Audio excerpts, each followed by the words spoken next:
Chuganabila, comme on dit sur cette chaîne, et à Okinawa. On va aujourd'hui parler d'une position très importante en karaté, c'est Kokutsu. Avant ça, vous avez deviné, je vais vous demander de faire trois choses. Vous mettez le pouce en l'air si vous avez aimé la vidéo, vous la partagez afin que vos amis en prennent connaissance, et puis bien sûr, vous vous abonnez pour rien louper de ce que je vais publier à l'avenir. Allez, c'est parti, Kokutsu. Kokutsu, en japonais, c'est ça. Kokutsu. Alors vous allez me dire, ah, kutsu, oui, c'est pas la chaussure. Non, là justement, non, c'est pas la chaussure. Kutsu, bien sûr, là dans ce cas, c'est une lecture chinoise du caractère. Oui, pour mémoire, bien sûr, les caractères chinois en japonais, ça reste des caractères chinois. Donc ils ont aussi une façon sino-japonaise de les prononcer. Donc là, c'est kutsu. Kutsu, ça veut dire plier, ça veut dire se pencher. C'est ça que ça veut dire, kutsu. Et puis ko, vous le connaissez, ko. Ko, c'est ushiro. Par exemple, quand vous faites ushiro geri, un coup de pied arrière. Donc, kokutsu, qu'est-ce que c'est en fait tout simplement? Kokutsu, c'est se pencher en arrière. C'est ça que ça veut dire. Alors après, on rajoute dachi, bien entendu. Mais dachi, en soi, ça ne fait pas plus sens que ça. Dachi, c'est ça. Voilà. Non, ce qui est important, c'est kokutsu. Et bien sûr, ce qui est surtout important, je vous l'ai fait là, qu'on le voit bien, c'est ko, donc ushiro, qui fait écho à, bien sûr, vous le connaissez aussi, à mae. Mae, qui peut se lire aussi zen. C'est pour ça que vous avez zenkutsu. Là, c'est se pencher en avant. Mais nous, ce qui nous intéresse aujourd'hui, c'est kokutsu. Alors, kokutsu, il faut savoir que, en tout cas en Europe occidentale, on va dire, on pense que c'est une position parce que Kokutsu, c'est présent dans le karaté Shoto et que dans le karaté Shoto, elle est faite d'une certaine façon. Ouais, mais ça en plus, comme on va voir, c'est une façon qui est assez moderne puisque avant la guerre, au Shotokan Dojo, on ne faisait pas le Kokutsu de la JK, donc c'est-à-dire après Kase, Kanazawa et assimilé. On ne faisait pas Kokutsu comme ça. Mais ce qui est intéressant, c'est de voir que dans d'autres écoles de karaté, kokutsu, soit le mot est présent, mais c'est une position en fait, qui est totalement différente, soit le mot est absent et on n'a pas la position tout court, ou on a quelque chose qui s'en rapproche beaucoup, mais qui ne s'appelle pas kokutsu. Commençons par les écoles les plus connues. Je pense à la Shito-ryu. Shito-ryu, il n'y a pas de kokutsu dedans, tout simplement. Kokutsu est en fait, on va dire, remplacé, façon de parler, par en fait, Neko Ashidachi. Voilà. Pour regarder tous les katas, par exemple, pour regarder les Ping-An, là où vous trouvez des Kokutsu en Shotokan, donc c'est les Heian, ou les Pinang en Wado avec quelque chose qui est assez similaire en fait.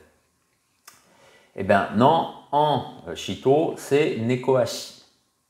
Ensuite, on a par exemple aussi la Goju-ryu. Goju-ryu, on parle de Kokutsu, mais c'est pas du tout Kokutsu comme on le connaît en Shotokan, où en fait on reste comme ça avec une attitude vers l'avant. Dans le karaté Goju, c'est justement on est vers l'arrière. Voilà. En fait, le Kokutsu de la Goju, on peut dire que c'est un Zenkutsu inversé. Puisqu'en fait on fait Zenkutsu, mais on se tourne vers l'arrière.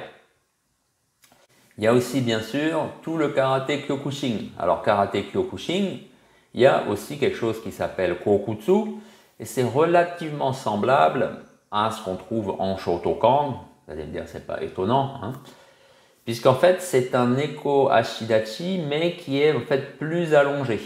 Mais la différence est par rapport au karaté Shotokan, c'est qu'on n'a pas tout le pied qui est sur le sol, mais en fait le talon est légèrement levé.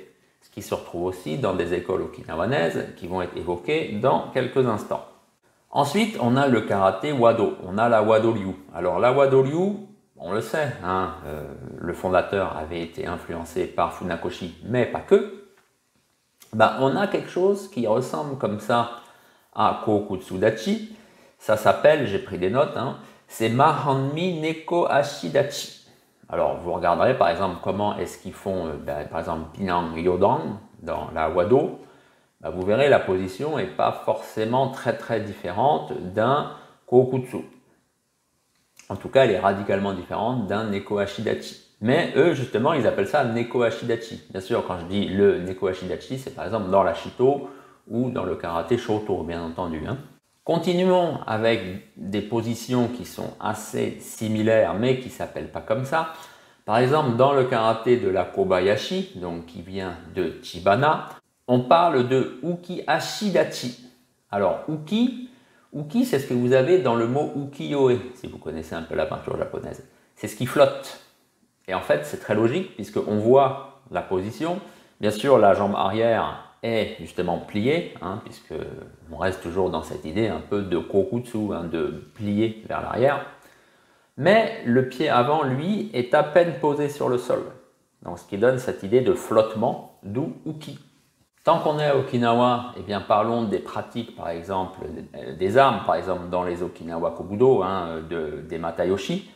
On parle aussi de Kokutsu, mais là, ces Kokutsu, justement, c'est similaire à ce qu'on trouve dans l'école Goju, c'est pas étonnant, puisque de la même façon, en fait, Kokutsu, c'est un Zenkutsu, mais orienté vers l'arrière.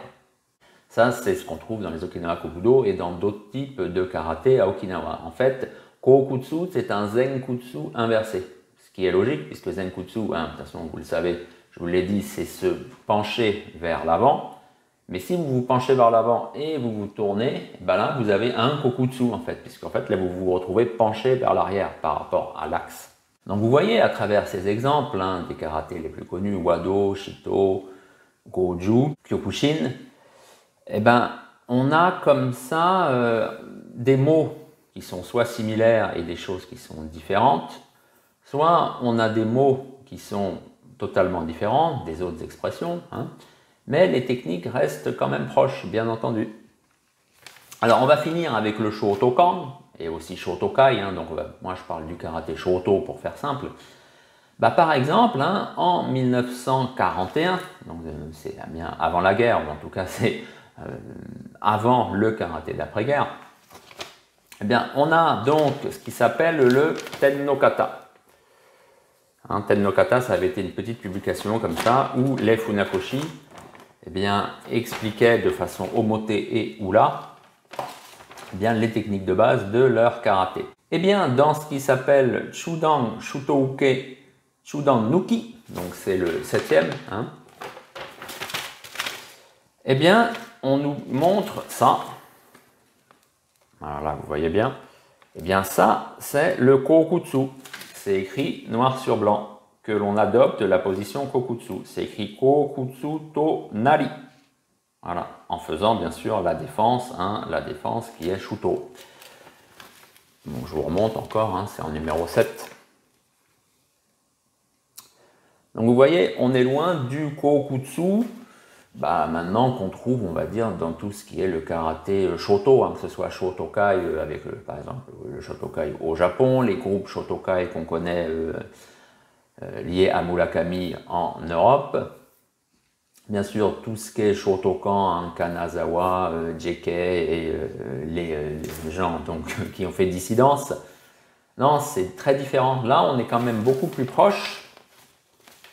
Et c'est normal de ce qu'on trouve justement dans la Wado avec le Mahanmi Neko Ashidachi, voire de la position Ukihashi dans la Kobayashi. Mais c'est normal, il y a un fond commun, il y a une origine commune. Voilà, écoutez, ça fait déjà longtemps que je parle, merci de m'avoir suivi jusque-là. Vous voyez, les termes techniques en japonais, ça demande de la précision. Pour avoir de la précision, il faut des connaissances. Les connaissances dans une langue, c'est apprendre la langue. Si apprendre le japonais vous intéresse, là on est pendant les vacances. Je propose justement des stages un peu d'initiation. À la rentrée, vous pouvez vous lancer dans l'étude du japonais en vue d'un voyage au Japon, je ne sais pas, ou tout simplement parce que vous voulez communiquer avec des experts japonais, avec votre professeur, avec votre maître japonais. Donc contactez-moi, vous pouvez ici me mettre un commentaire ou alors bien sûr vous me retrouvez, il y a le lien dans la description de la vidéo pour aller sur mon site où tout est expliqué justement concernant ces prestations en enseignement de langue. Allez, je vous dis à bientôt pour une prochaine vidéo.